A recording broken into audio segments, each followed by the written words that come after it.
హైదరాబాద్ లో ఉచిత కన్సల్టేషన్ మరియు స్క్రీనింగ్ కొరకు ఎవిస్ హాస్పిటల్స్ ని సంప్రదించండి. హాయ్ హలో నమస్తే వెల్కమ్ టు అవర్ ఛానల్.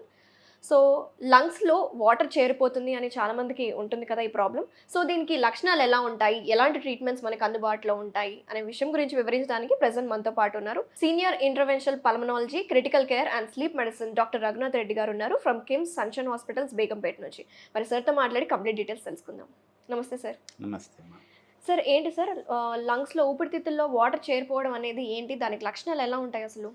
అంటే ఊపిరితిత్తులో వాటర్ చేరడం అనేది అది కొలోకియల్గా చెప్తారు. అంటే మనకి కానీ ఊపిరితిత్తులో వాటర్ చేరడం అనే దానికి కారణాల కన్నా ఫస్ట్ లంగ్స్లో వాటర్ ఉంది అంటే అది ఎక్కడ ఉంది లంగ్లో. దెర్ ఆర్ టూ టైప్స్ అనమాట. ఒకటి ప్లూరల్ ఎఫ్యూషన్ అంటాం, ఇంకొకటి పల్మనరీ ఎడిమా అంటాం. అంటే ప్లూరల్ ఎఫ్యూషన్ అంటే అది చెస్ట్లో వాటర్ చేరుతుంది, బట్ ఎగ్జాక్ట్గా లంగ్స్లో కాదు, అది లంగ్కి చెస్ట్ వాల్కి మధ్యన వస్తుంది. దట్స్ కాల్డ్ ప్లూరల్ క్యావిటీ అంటాం అనమాట. ఆ ప్లూరల్ క్యావిటీలో ఫ్లూయిడ్ అక్యుములేట్ అయితే మనం దాన్ని ప్లూరల్ ఎఫ్యూషన్ అంటాం. దానికి కారణాలు, దాని ట్రీట్మెంట్ డిఫరెంట్గా ఉంటుంది. అదే రకంగా లంగ్స్ లోపలనే ఫ్లూయిడ్ చేరింది అనుకోండి, దాన్ని యూజువల్గా మనము పల్మోనరీ ఎడిమా అంటాం అనమాట.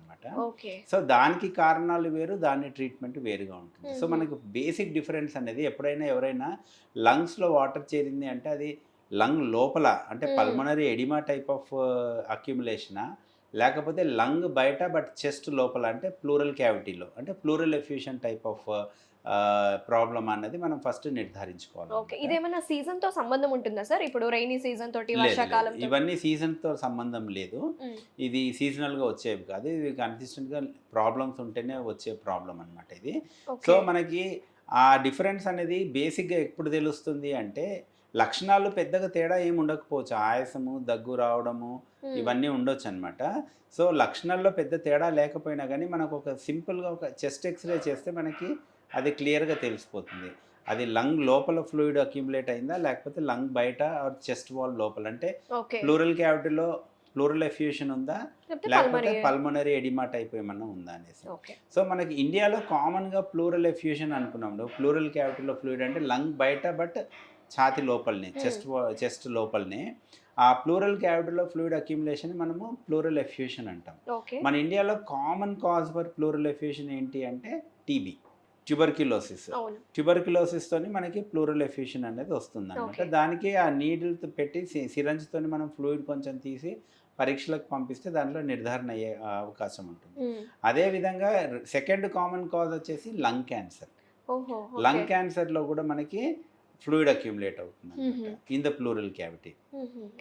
పర్టికులర్ కాజ్ అనేది లేదనమాట, ఇలాంటి వివిధ రకాల కాజెస్ ఉన్నాయి. ఒకటే సిమ్టము, ఒకటే ఏమంటారు అంటే లంగ్స్ లో ఫ్లూయిడ్ వచ్చింది అని చెప్పడం అనేది ఒకటే, కానీ దానికి కారణాలు అనేవి అనేకం అన్నమాట. దాన్ని డయాగ్నోస్ చేయడం అనేది చాలా ఇంపార్టెంట్. డయాగ్నోస్ చేసి దాన్ని పర్టికులర్ గా ట్రీట్ చేస్తేనే దానివల్ల మనకి ఏమైనా ఇంప్రూవ్మెంట్ ఉంటుంది.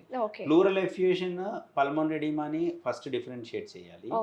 అండ్ ప్లూరల్ ఎఫ్యూషన్ వస్తే దాని వే ఆఫ్ డీలింగ్ డిఫరెంట్గా ఉంటుంది. దాన్ని అనాలిసిస్ చేసుకొని అదర్ ఇన్వెస్టిగేషన్స్ చేసుకొని coming to a conclusion and then treating it will solve the problem. Let's say ఇప్పుడు ఒక కిడ్నీ ఫెయిల్యూర్ ఉన్న పేషెంట్కి ఇనిషియల్ స్టేటస్లో ఉన్నప్పుడు, ఏకేడి ఉన్నప్పుడు, తనకి ప్లూరల్ ఎఫ్యూషన్ ఉన్నప్పుడు మీ దగ్గరకు వస్తే ఎలా ట్రీట్మెంట్ జరుగుతుంది? అదే చెప్తున్నాను కదా, ప్లూరల్ ఎఫ్యూషన్ వచ్చినప్పుడు ఫస్ట్ మనము ఆ ఫ్లూయిడ్ని డ్రైన్ చేస్తాం.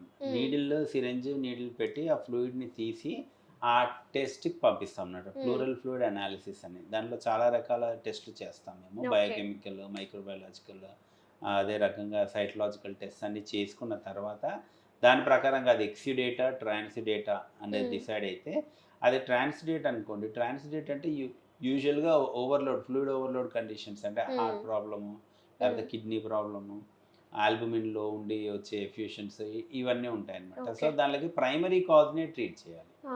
మనం ఈ ఫ్లూయిడ్ని ట్రీట్ చేయాలి, that is only end result అది. సో ప్రైమరీ కాజ్ని మనం ట్రీట్ చేసామంటే ఆటోమేటిక్గా ఈ ఫ్లూయిడ్ అనేది పోతుంది అనమాట. ఇప్పుడు హార్ట్ పంపింగ్ వల్ల ప్రాబ్లం వచ్చిందంటే మనం కార్డియాక్ మెడికేషన్స్ ఆప్టిమైజ్ చేసి అవి అండ్ కొంచెం ఫ్లూయిడ్ ఓవర్లోడ్ కండిషన్ ఉంటే ఫ్లూయిడ్ బయటకు వచ్చేటట్టుగా లాసిక్స్ అట్లాంటివి ఇంజెక్షన్స్ ఇచ్చేసామంటే అది కంట్రోల్ అయిపోతుంది. అదే కిడ్నీ ప్రాబ్లం వల్ల ఏమన్నా వచ్చింది అని అనుకుంటే కూడా dialysis, in case of patients who are not on dialysis or who are on dialysis and then developing these problems, extra ఫ్లూయిడ్ని మనం తీసేసామంటే కూడా ఎఫ్యూషన్ తగ్గిపోతుంది. Thank you sir, thank you so much. చాలా డీటెయిల్గా ఎక్స్ప్లెయిన్ చేశారు. Thank you. నమస్తే.